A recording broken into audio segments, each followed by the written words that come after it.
Hello मेरे प्यारे बच्चों, तो आप सभी को आपके अपने YouTube चैनल मिशन 2 पे आप लोगों का बहुत बहुत स्वागत है। तो आज हम क्लास 10th का गणित का जो एग्जाम होने वाला है 16 फरवरी 2024 को, उसी का आज हम गणित का 30 मोस्ट इंपॉर्टेंट ऑब्जेक्टिव क्वेश्चन को आज इस वीडियो में सॉल्यूशन करवाने वाले हैं। ठीक है, जो आपके फाइनल परीक्षा के लिए, आपके 16 फरवरी होने वाले एग्जाम के लिए बहुत बहुत ज्यादा इंपॉर्टेंट है। ठीक है, तो इस वीडियो को आपको शुरू से लेकर अंत तक देखना। इसके जितने भी क्वेश्चन सॉल्यूशन करवाने वाले बच्चों, 30 क्वेश्चन बहुत ही इजी मेथड में आपको समझा देंगे और यहां से आपके एग्जाम में सवाल जरूर देखने को मिलेगा। तो चलिए इसका सबसे पहला सवाल को हम लोग देखते हैं। क्या दिया हुआ है? 96 के अभाज्य गुणनखंड में 2 का अधिकतम घात है। ठीक है, तो 96 का अभाज्य गुणनखंड में 2 का अधिकतम घात कितना है? तो सबसे पहले आपको 96 का अभाज्य गुणनखंड कर लेना है, उसके बाद देखना है आपको कि 2 का सबसे ज्यादा घात कितना है। ठीक है, तो चलिए हम यहां से सॉल्यूशन करवा रहे हैं। सबसे पहले में आपको यहां पे लिख देना है 96। ठीक है, और इस तरीके से लाइन दे देना है। ठीक है, इसका अभाज्य गुणनखंड करना है। तो देखो 2 से जा रहा है, 2 चौके 8, 2 8 16। ठीक है, फिर देखो 24 दूनी 48 होता है कि नहीं? बिल्कुल होता है सर। फिर देखो 12 दूनी 24 होता है कि नहीं? बिल्कुल सर। फिर 6 दूनी 12 होता है बाबू। ठीक है, फिर 3 दूनी 6। ठीक है, अब कटेगा नहीं? कटेगा। तो देखो यहाँ पे कितना आ गया? 2 के ठो आ गया, 1 2 3 4 5 है ना। तो लिखेंगे यहाँ पे 2 गुना 2 गुना 2 गुना 2 गुना के हो गया 4 गो, एक 5 गो, अरे यहाँ पे एक 3। ठीक है, तो 2 के ठो है 5 बार है, इसलिए हम यहाँ पे 2 का पावर में हम 5 लिख सकते हैं, इनटू में 3। ठीक है, तो 2 का अधिकतम घात पूछ रहा था, तो 2 का अधिकतम घात कितना है? 5 है सर। तो 5 इसका राइट आंसर हो जाएगा, ऑप्शन नंबर 4 वाला। क्लियर है? चलिए अब आगे बढ़ते हैं हम लोग नेक्स्ट सवाल में। दूसरा नंबर में क्या दिया हुआ है? दूसरा नंबर कि निम्न में किसका दशमलव प्रसार शांत होगा? ठीक है, दशमलव प्रसार शांत किसका होगा मेरे प्यारे बच्चों, वो आप देखेंगे। ठीक है, तो चलिए उसको भी बनाते हैं हम लोग।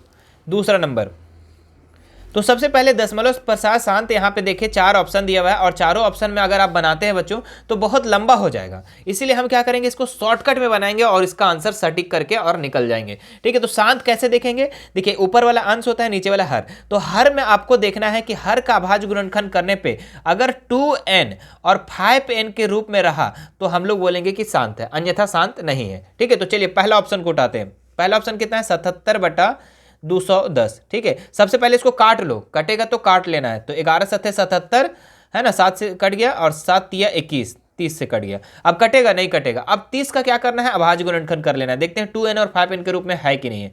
तो 30 का तोड़ो इसको, तो कितना हो जाएगा जी? 15 दूनी 30 और 3 पचे 15। ठीक है, तो 2 गुना 5 गुना 3 आ गया, मतलब 2n और 5n के रूप में है, लेकिन 3 एक्स्ट्रा आ जा रहा है। 3 क्या हो जा रहा है? एक्स्ट्रा आ जा रहा है। इसका मतलब कि ये क्या हो जाएगा? गलत हो जाएगा। ठीक है, अब दूसरा नंबर उठाओ। दूसरा नंबर कितना है आपका दिया हुआ? 3/160। ठीक है, 3/160। पहले काटो इसको, नहीं काटा तो 160 को आप अभाज्य गुणनखंड कर दो। तो 160 से काटते हैं, कितना हो जाएगा जी? 8 दूनी 16। ठीक है, फिर 4 दूनी 8, फिर 40 से कट गया, फिर यहाँ पे हो जाएगा 20 दूनी 40 और फिर 10 दूनी 20 और 2 पचे 10। ठीक है, मतलब कि कितना आ गया? 2 का पावर में 1 2 3 4 5 है ना, 2 का पावर में 5 और गुना 5 का पावर में 5, एक ठो है इसलिए 1। ठीक है, तो 2n और 5n के रूप में हो गया मेरे प्यारे बच्चों। इसका मतलब कि ऑप्शन नंबर 2 जो है ना, ये क्या हो जाएगा? शांत हो जाएगा। तो ऑप्शन नंबर 2 कहाँ है? ऑप्शन नंबर 2, ये क्या हो जाएगा? शांत हो जाएगा। समझ में आया? शांत अशांत निकालना समझ में आ गया? कितना आसान है, बस कुछ नहीं करना है आपको। हर को क्या करना है? अभाज्य गुणनखंड कर लेना है और देखना है 2n और 5n के रूप में रहा, काट करके। ध्यान में इस बात को रखना कि इन दोनों को पहले काट करके, छोटा करके, उसके बाद 2n और 5n के रूप में आपको देखना है। चलिए तीसरा नंबर में आइए। तीसरा नंबर क्या दिया हुआ भाई? तो तीसरा नंबर बहुत लॉलीपॉप सवाल दे दिया गया, इसको हम यहीं पे कर दे रहे हैं। क्या बोल रहे हैं? ग्राफ से बहुपद के शून्यकों की संख्या ज्ञात करें। तो देखिए इस तरीके से आप एक ग्राफ दिया रहेगा, 110% ये सवाल रहेगा ही रहेगा बच्चों। ठीक है, आप जान लो। ठीक है, और ये नंबर उठाना बहुत ही आसान है। देखो ये एक्स अक्ष है और ये वाई अक्ष है। तो देखना है कि एक्स में ये लाइनवा जो गया है ना, ये लाइनवा जो तिड़क्का गया है, रसिया फेकल है, वो के बार कटल है? तो 1 2 3 4 बार कटा है सर। लेकिन यही वाला लाइन में देखना, ये वाला लाइन में मत देखना, खड़ा वाला लाइन में, सोया हुआ लाइन में देखना, के बार कटल है? 1 2 3 4। तो सर 4 ऑप्शन हो जाएगा। कहाँ पे है बाबू? तो ऑप्शन नंबर 4 में। ऑप्शन नंबर 4 इसका सही हो जाएगा। कितना आसान है बताओ। चलिए आगे देखते हैं हम लोग नेक्स्ट सवाल।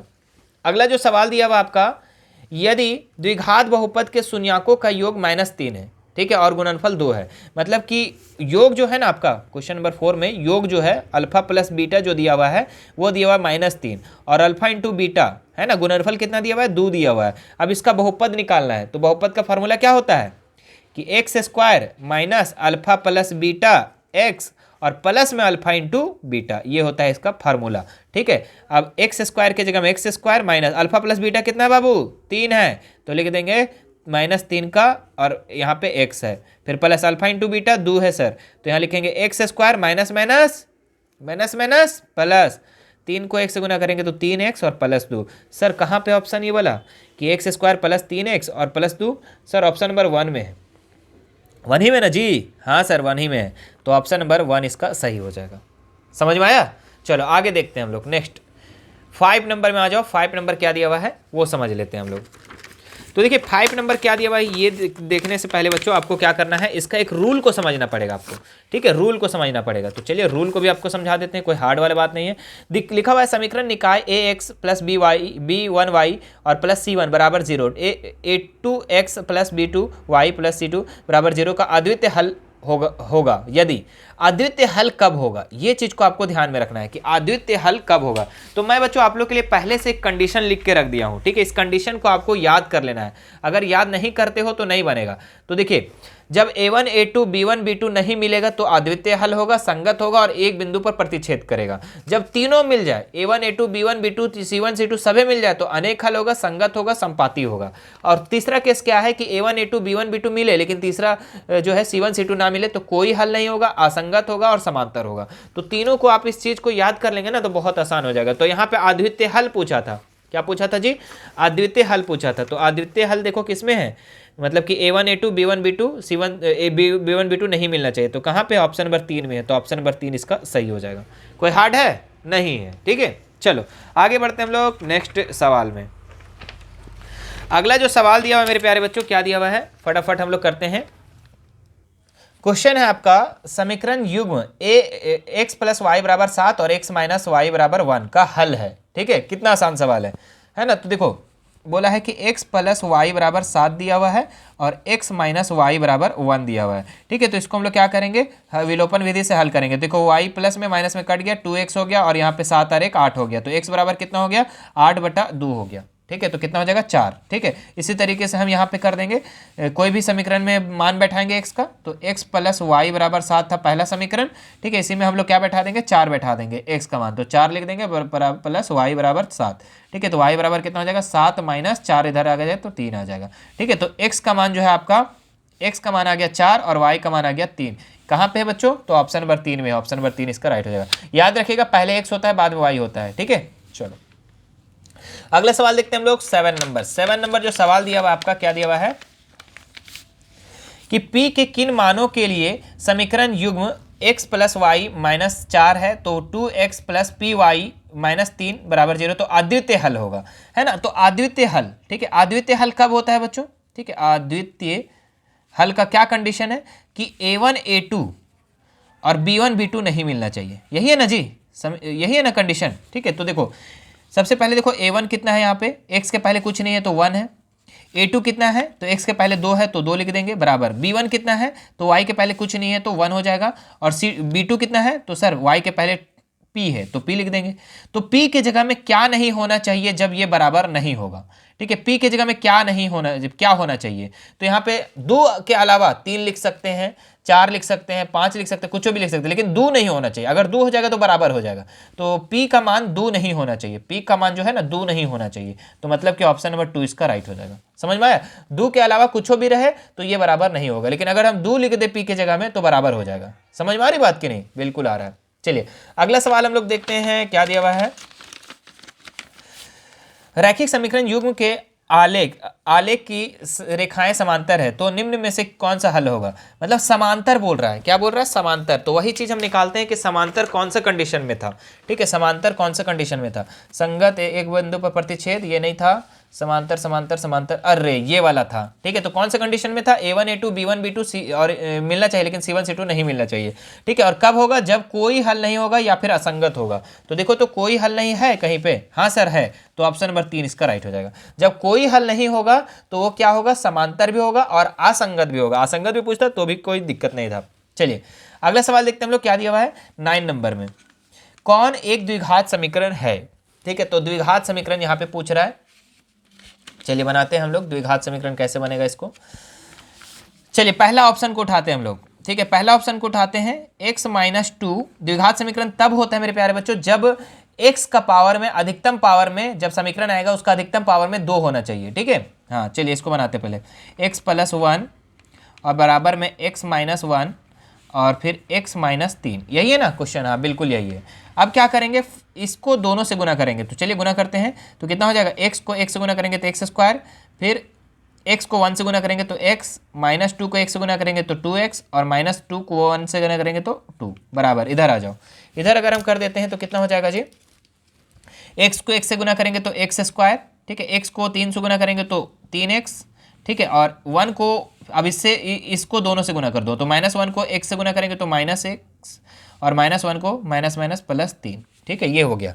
अब देखो ये एक्स स्क्वायर प्लस में है, एक्स स्क्वायर प्लस में, ये इधर आएगा तो माइनस में हो जाएगा, इसलिए ये दोनों कट जाएगा। अब देखो जब एक्स स्क्वायर वाला ही पार्ट खत्म हो गया तो यहाँ पे द्विघात समीकरण होगा नहीं होगा, ठीक है। जब एक्स स्क्वायर वाला पार्ट ही खत्म हो गया, हम क्या बोले थे, द्विघात समीकरण उसको कहते हैं जिसका अधिकतम पावर 2 हो, तो यहाँ पे एक्स स्क्वायर वाला खत्म हो गया तो ये कट ही गया बाबू।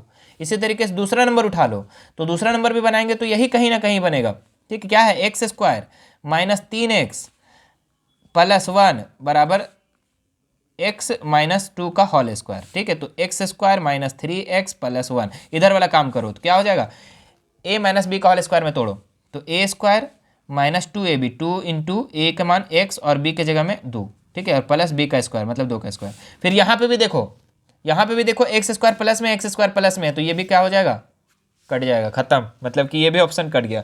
तीसरा नंबर उठा लो, चलिए तीसरा भी देख लेते हैं हम लोग पहले।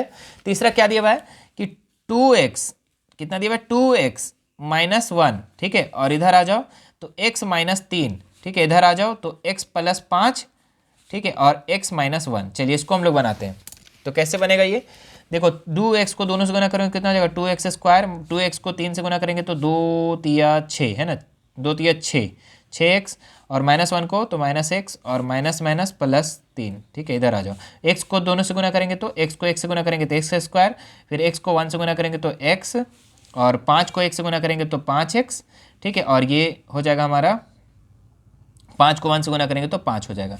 अब देखो यहाँ पे एक्स स्क्वायर, लेकिन यहाँ पे 2x स्क्वायर है, अगर ये एक्स स्क्वायर इधर आ जाएगा तो एक एक्स स्क्वायर बचेगा, ठीक है। मतलब 2x स्क्वायर है ना, जात जात वाला मिलाएंगे तो एक्स स्क्वायर इधर आ जाएगा तो एक एक्स स्क्वायर बचेगा। इसका मतलब क्या होगा कि यहाँ पे एक्स स्क्वायर बचेगा, तो इसका मतलब तीसरा जो है ना ये आपका द्विघात समीकरण होगा। समझ में आया? आप इसको सॉल्व कर सकते हैं, कोई दिक्कत वाली बात नहीं है, लेकिन आप लोग को हम तरीका समझा रहे हैं बच्चों, ठीक है, तरीका समझा रहे हैं, तो आपका तीसरा ऑप्शन सही हो जाएगा, सिंपल है। चलिए आगे बढ़ते हैं हम लोग नेक्स्ट सवाल में। क्या है, समीकरण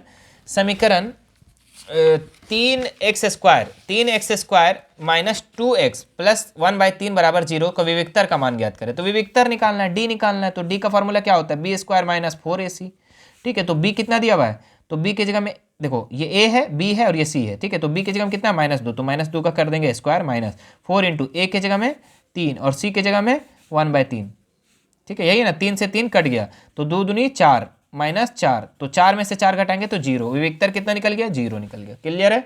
आगे बढ़ो 11 नंबर में। 11 नंबर जो दिया हुआ आपका,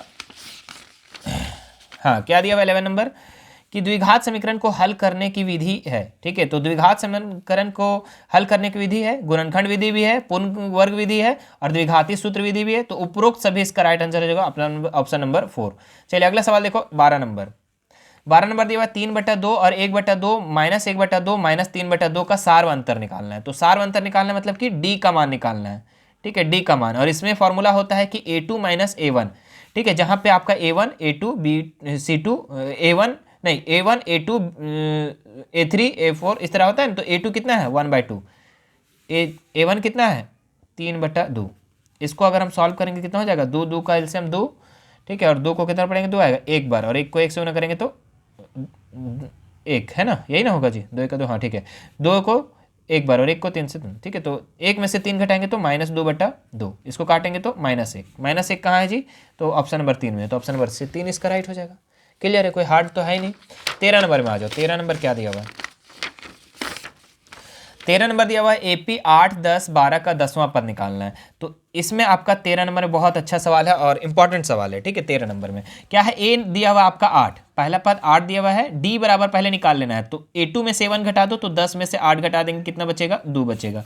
अब आपको 10वां पद निकालना है, तो मतलब A10 निकालना है। क्या निकालना है, A10 निकालना है, ठीक है। थोड़ा सा ऊपर कर देते हैं ताकि आपको क्लियर दिखे। हाँ, A10 निकालना है। तो A10 का फॉर्मूला क्या होता है, A प्लस 9D, ठीक है। A प्लस 9D होता है। तो A कितना है, A जी, A 8 है, तो 8 लिख देंगे, प्लस 9 इंटू डी का मान 2, तो हो जाएगा 8 प्लस 9 दूनी 18, तो 18 और 8 दूनी 16, मतलब 26। कितना निकल जाएगा, 26। ऑप्शन नंबर 2 इसका राइट हो जाएगा। क्लियर है ना। चलो अब 14 नंबर में आ जाओ। 14 नंबर कैसे बनेगा वो देखिएगा। निम्न में से कौन आकृति समरूप नहीं है, ठीक है। इसमें आपको पूछ रहा है कि कौन सा समरूप नहीं है। चलिए, तो समरूप नहीं है कौन सा, इसमें वृत्त तो समरूप हो जाएगा बच्चों। 2 वृत्त अगर हम बना देते हैं तो समरूप हो जाएगा। समद्विबाहु त्रिभुज, वर्ग समबाहु त्रिभुज, ये भी हो जाएगा, ये भी हो जाएगा। लेकिन ये जो है ना दूसरा नंबर समद्विबाहु त्रिभुज, ये समरूप नहीं हो सकता है। ऑप्शन नंबर 2 इसका राइट हो जाएगा। चलिए 15 नंबर में आ जाओ। क्या दिया हुआ है, ABC और DE और BC जो है समांतर है ना, और EC का मान निकालना है। देखिए इस तरीके से क्वेश्चन आपका आने वाला है बच्चों, ठीक है। हो सकता है यही क्वेश्चन पूछ दे या फिर नंबरिंग चेंज करे, तो आपको मेथड पता होना चाहिए। मेथड अगर आपको पता है तो बन जाएगा, ठीक है। जब मेरे प्यारे बच्चों DE और BC समांतर होता है तो इसमें क्या होता है, AD बटा DB और AE बटा EC होता है, ठीक है। क्या होता है, AD बटा BD और AE बटा EC होता है, ठीक है। चलो अब बैठा दो। AD कितना दिया हुआ है, AD 1.5, तो यहाँ पे लिख देंगे हम 1.5, ठीक है। और BD कितना दिया हुआ है, BD आपका 3 दिया हुआ है, 3 लिख देंगे। AE कितना दिया हुआ है, AE 1 दिया हुआ है, EC नहीं दिया हुआ है, तो इसी का ही निकालना है, ठीक है। तो देखो इसको पॉइंट हटाएंगे, 0 देंगे, 15 का 15, 15 दूनी 30, ठीक है। कितना निकल गया, 1/2। अब क्रॉस मल्टीपल कर देंगे यहाँ, तो EC को 1 से गुना करेंगे, कितना हो जाएगा EC, और 2 को 1 से गुना करेंगे तो 2, मतलब EC का मान जो निकल गया वो कितना निकल गया, 2 निकल गया। बताओ कितना आसान है, 15 सवाल बन गया फटाक से, ठीक है। मात्र 16 मिनट में क्वेश्चन बन गया, ठीक है। आधा घंटे में कंप्लीट कर लोगे मेरे प्यारे बच्चों, टेंशन आप लोग को नहीं लेना है। चलिए आते हैं हम लोग 16 नंबर सवाल में। क्या दिया हुआ है, सो भी हम आपको समझा रहे इसीलिए यहाँ पे 17 मिनट लगा है, वरना आप चाहो तो इसको हमको लगता है कि 8 या 9 मिनट में आप कंप्लीट कर लोगे। क्या है, 2 समरूप त्रिभुजों की भुजाएं 4:9 के अनुपात में है, तो इन त्रिभुजों के क्षेत्रफल का अनुपात कितना होगा। जब भी इस तरीके से क्वेश्चन रहेगा बच्चों कि भुजा का अनुपात, अगर 2 समरूप त्रिभुज है, अगर उसका भुजा का अनुपात दिया हुआ है, ठीक है, समरूप त्रिभुज की अगर जितना भुजाएं होती है ना उसका वर्ग जो होता है त्रिभुज के क्षेत्रफल के अनुपात के बराबर होता है, ठीक है। इसीलिए हम क्या करेंगे, इसका वर्ग कर देंगे, तो 4 का वर्ग कर देंगे और अनुपात में 9 का वर्ग कर देंगे, तो 4 चौके 16 हो जाएगा और 9 9 81 हो जाएगा। तो 16 अनुपात 81 कहाँ पे है, ऑप्शन नंबर 4 में। ऑप्शन नंबर 4 इसका सही हो जाएगा। अगला सवाल देखो, बिंदु 8, 3 और 4 0 के बीच की दूरी ज्ञात करें। 17 नंबर, कितना लॉलीपॉप सवाल दिया गया है। देखिए आपका दिया हुआ 8 और 3 दिया हुआ है और 4 और 0 दिया हुआ है, ठीक है। ये दिया हुआ है, ये आपका x1 होता है, ये y1 होता है, ये x2 होता है, ये y2 होता है। दूरी सूत्र क्या होता है बच्चों, ये बताइए आप लोग फटाफट। तो दूरी जो सूत्र होता है वो होता है √x2 माइनस x1 का whole square plus y2 minus y1 का होल स्क्वायर, यही होता है ना। चलो अब करते हैं हम लोग इसका काम तमाम, ठीक है। तो x2 कितना दिया हुआ है, 4 दिया हुआ है, ठीक है। x2 कितना दिया हुआ है, 4 दिया हुआ है, तो 4 लिख देंगे यहाँ पे हम। 4 माइनस x1 8, तो इसका होल स्क्वायर प्लस y2 कितना दिया हुआ है 0, तो 0 लिखेंगे, माइनस y1 कितना दिया हुआ है 3 का होल स्क्वायर, ठीक है, बराबर।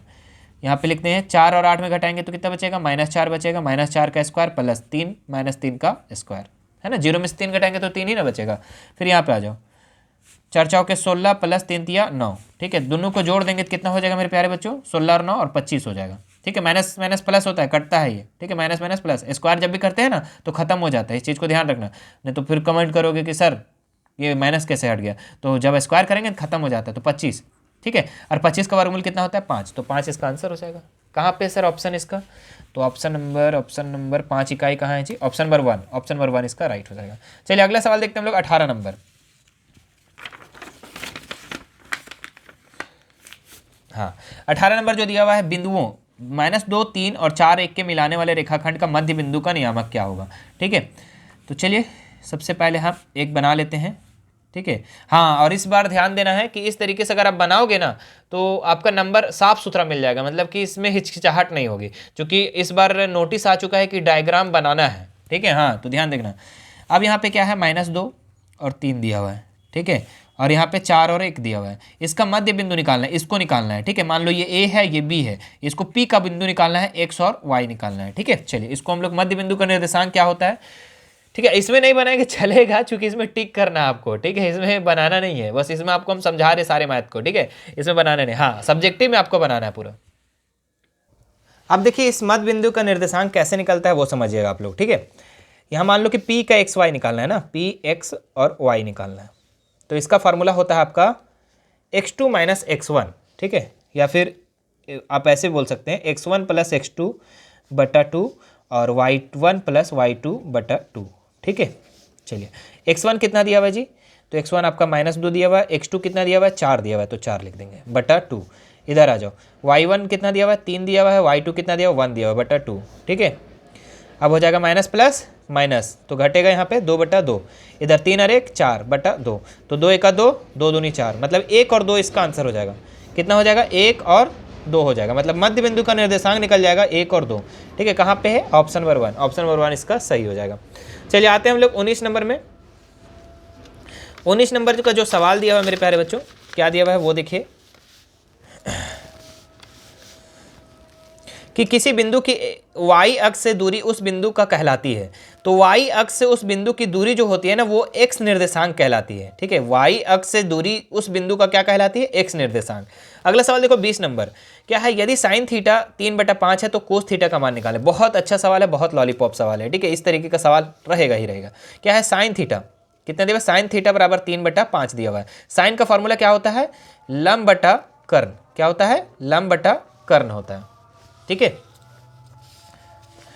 चलिए अब लंब बटा कर्ण हो गया, तो लंब कितना दिया हुआ है, 3 और ये आपका 5 दिया हुआ है, ठीक है। आपको क्या निकालना है, सबसे पहले आधार निकालना है। तो आधार का फॉर्मूला हम लोग पाइथागोरस प्रमेय से निकालेंगे। तो एक फॉर्मूला क्या होता है कि कर्ण का स्क्वायर है ना, कर्ण का स्क्वायर बराबर इसका बराबर वाट, लंब का स्क्वायर प्लस आधार का स्क्वायर, यही होता है ना। चलिए तो कर्ण कितना दिया हुआ है, 5, तो 5 का स्क्वायर कर देंगे। लंब कितना दिया हुआ है, लंब आपका 3 दिया हुआ है, 3 का स्क्वायर कर देंगे, प्लस आधार नहीं दिया हुआ है सर, तो आधार की जगह में हम आधार लिख देंगे, ठीक है। अब यहाँ पे 5 का स्क्वायर करेंगे तो 25, और ये 3 तिया 9, 9 है ना, 3 तिया 9 हो जाएगा, और ये इधर आके किस में हो जाएगा, माइनस में हो जाएगा, ठीक है। जंप कर गए हम, ठीक है, चूंकि ऑब्जेक्टिव है ना, जंप कर गए।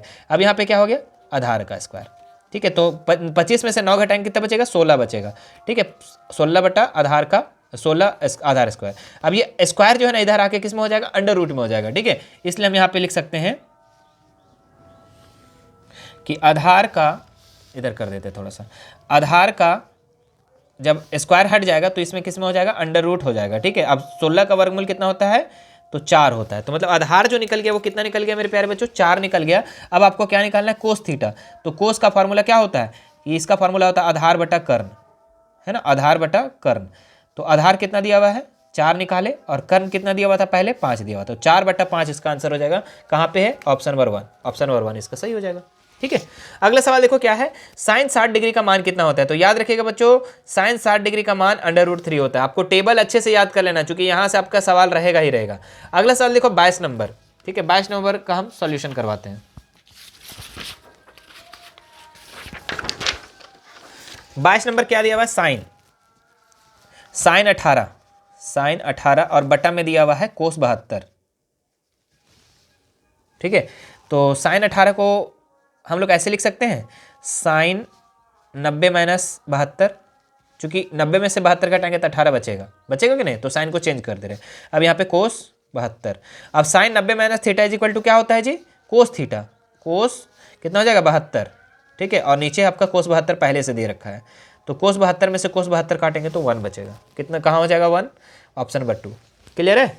अगला सवाल देखो 23 नंबर,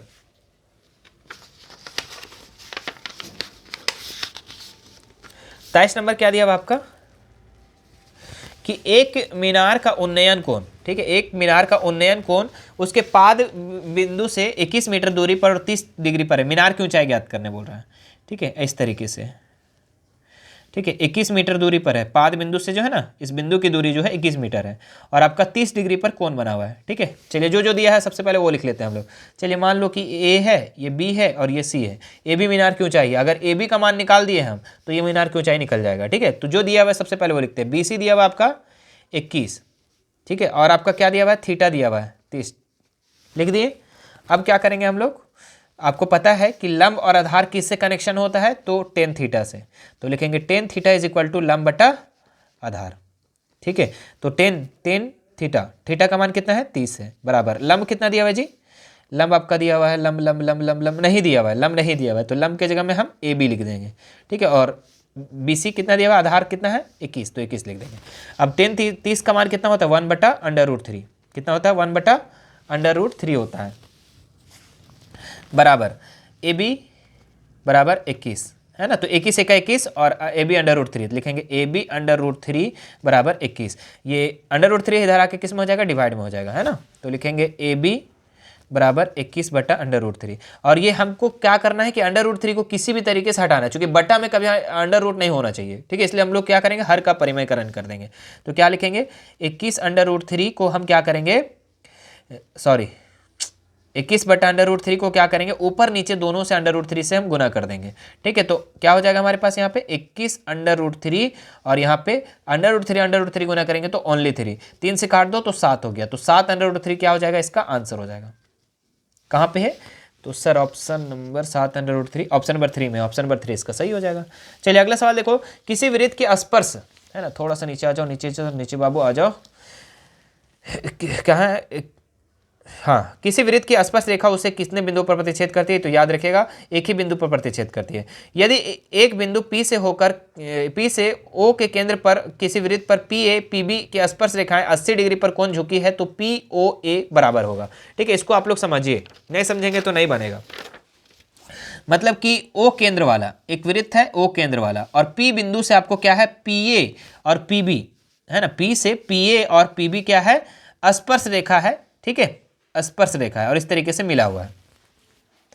तो यहाँ पे क्या पूछ रहा है कि कितनी डिग्री कोण पर ये झुकी हुई है, तो 80, कितना पे झुकी हुई है, 80 डिग्री पे। ठीक है, आपको किसका मान पूछ रहा है, POA, POA मतलब कि इसका मान पूछ रहा है, POA मतलब इसका मान पूछ रहा है। ठीक है, तो आपको ध्यान रखना है कि इस तरीके का जब भी रहेगा ना, तो ये 80 है ना, ये 80 है, तो यहाँ पे कितना हो जाएगा, टोटल 100 हो जाएगा, क्योंकि दोनों मिला के 180 होना चाहिए, दोनों मिला के 180 होना चाहिए, तो ये 100 हो जाएगा। अब आपको निकालना आधा मात्र। ठीक है, तो 100 का आधा कितना होता है जी, 100 का आधा 50 होता है, तो 50 इसका आंसर हो जाएगा। ठीक है, ऑप्शन नंबर 1। चलिए अगला सवाल देखो, यहाँ पे आर त्रिज्या वाले अर्धवृत्त का परिमाप लिखे, तो आर त्रिज्या वाले अर्धवृत्त का जो परिमाप होता है ना, वो होता है πr + 2r। ठीक है, कहाँ पे है, ऑप्शन नंबर 1। चलिए अगला सवाल देखो, एक वृत्त 10 बराबर त्रिज्या खंडों में विभाजित है, तो प्रत्येक त्रिज्या खंड का मान कितना होगा। एक वृत्त जो है बच्चों, इसको 10 भाग में बांटना है। ठीक है, और टोटल कितना होता है, 360 होता है, टोटल जो डिग्री होता है 360, इसको 10 भाग में अगर हम बांट दे तो 10 से डिवाइड कर देंगे, तो कितना हो जाएगा, 0 से 0 कट गया, मतलब 36 डिग्री। कहाँ पे 36 डिग्री, तो ऑप्शन नंबर 4 में। ठीक है, चलिए अगला सवाल देखो बाबू, क्या दिया हुआ है कि घन का आयतन दिया हुआ है 216 सेंटीमीटर क्यूब, तो घन का किनारा कितना होगा, है ना, तो घन का आयतन जो है वो कितना दिया हुआ है जी, वो आपका दिया हुआ है 216, और घन का आयतन क्या होता है, a क्यूब होता है, बराबर 216, ये a रहेगा और क्यूब जो है ना इधर अंडर रूट में हो जाएगा। ठीक है, तो 216, ठीक है, अंडर क्यूब। ठीक है, तो यहाँ पे आप देखो ये 216 को कितना से हम काटे, ठीक है, कितना से करें इसको हम लोग, कैसे तोड़े कि इसको तीन का जोड़ा लग जाए। ठीक है, तो इसको हम लोग तोड़ेंगे बच्चों, कितना से तोड़ेंगे, देखिए 6 गुना 6 गुना 6, है ना, 6 छक 36 छक 216। अब 3 का एक बाहर निकालना है, ध्यान रखना कि अगर यहाँ पे 3 रहेगा ना, तो इसको 3 का एक बाहर निकालना है। ठीक है, तो कितना हो जाएगा, 6, तीनों का एक बाहर निकल जाएगा, तो 6 इसका क्या होगा, 6 सेंटीमीटर इसका राइट आंसर हो जाएगा। ठीक है, चलिए 29 नंबर देखते हैं फटाक से, और उसके बाद 30 नंबर करके हम लोग आज क्लोज कर देते हैं इसको। क्या है 29 नंबर,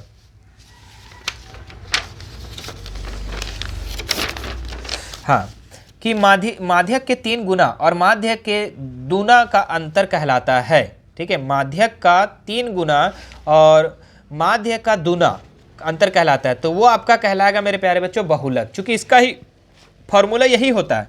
क्या होता है फॉर्मूला, कि बहुलक बराबर इसका फॉर्मूला होता है कि 3 माध्यक, कितना, 3 माध्यक माइनस 2 माध्य। ठीक है, क्या होता है, 2 माध्य, तो यही चीज लिखा है कि माध्यक का 3 गुना, माध्यक का 3 गुना और माध्य के 2 गुना का अंतर मतलब घटाव, इस दोनों का अंतर क्या कहलाता है, बहुलक कहलाता है। ठीक है, तो ऑप्शन नंबर इसका कहाँ हो जाएगा, बहुलक, ऑप्शन नंबर 3 इसका सही हो जाएगा। ठीक है, चलिए अब एक लास्ट सवाल हम लोग देख लेते हैं बच्चों, ठीक है, जो कि काफ़ी इंपॉर्टेंट है और इस तरीके का सवाल आप लोग का प्रायिकता जो है थोड़ा सा नया टाइप से है। ठीक है, तो आप लोग को डरना नहीं इस बात से। क्या है, यदि 3 सिक्कों को उछाला जाए तो कम से कम 2 चित्त होने की प्रायिकता क्या होगी, है ना। मान लो कि 3 सिक्का है बच्चों और 3 सिक्का को अगर हम उछालते हैं तो क्या क्या आ सकता है। सबसे पहले वो संभावित आने वाला है उसको हम लोग लिख लेते हैं। तो क्या क्या आ सकता है, एच, हेड हेड हेड, हो सकता है तीनों में हेड हेड आ जाए। ठीक है, और क्या आ सकता है कि हेड हेड टेल, ठीक है, 2 में हेड आ जाए 1 में टेल आ जाए, या फिर हो सकता है बच्चों हेड टेल हेड, ठीक है, और या फिर हेड टेल टेल, ठीक है, और फिर हो सकता है टेल हेड हेड, ठीक है, और या फिर हो सकता है टेल हेड टेल, या फिर हो सकता है टेल टेल हेड, ठीक है, या फिर हो सकता है टेल टेल टेल। ठीक है, तो ये कितना कितना संभावना है आने का, 1 2 3 4 5 6 7 8, मतलब कुल संभावना जो है वो कितना है, 8 है। ठीक है, लिख देंगे हम लोग यहाँ पे, थोड़ा ऊपर कर लेते हैं, कुल संभावना कितना है, 8 है। अब इसमें क्या पूछा है कि कम से कम 2 चित्त होने की प्रायिकता, तो 2 ठो चित्त, 2 टेल देखना है। तो इस तो नहीं है 2 टेल, इसमें 2 टेल नहीं है, इसमें 2 टेल नहीं, 1 ठो, इसमें 2 टेल है, इसमें नहीं है, इसमें 2 टेल है, इसमें भी 2 टेल है, और इसमें भी कम से कम 2 टेल है, मतलब 4 बार जो है 2 टेल है। तो यहां लिखेंगे प्रायिकता इज इक्वल टू, ठीक है, प्रायिकता इज इक्वल टू क्या हो जाएगा, टेल कितना बार आ रहा है, 4 बार आ रहा है, कुल संभावना कितना है, 8, तो 2 दूनी 4, 2 दूनी 4, 4 दूनी 8, 1 दूनी 2, 2 दूनी 4, मतलब 1/2 इसका आंसर हो जाएगा बच्चों। कहाँ पे है, तो ऑप्शन नंबर 3 में, तो ऑप्शन नंबर 3 इसका सही हो जाएगा। ठीक है, तो ये था मेरे प्यारे बच्चों आप लोग का सारा सवाल, ठीक है, जो कि आप लोग को 30 objective, most important objective question को करवा दिए हैं।